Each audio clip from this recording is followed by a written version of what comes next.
Бұған дейін демеушілік көмекпен бірталай біздер медицина құрылғылары алған болатынбыз.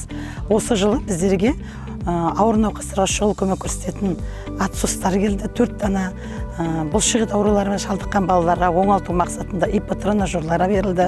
Сосын қабылдау бөліміндегі тасымалдауға келмейтін науқастардың рентген зерттеулерін жүргізу үшін жылжымалы рентген аппарат алдық. Және перзентхана бөлімшесі үшін жаңа туылған нәрестелерге шұғыл көмек, реанимациялық көмек көрсететін неонаталды столдар берілді.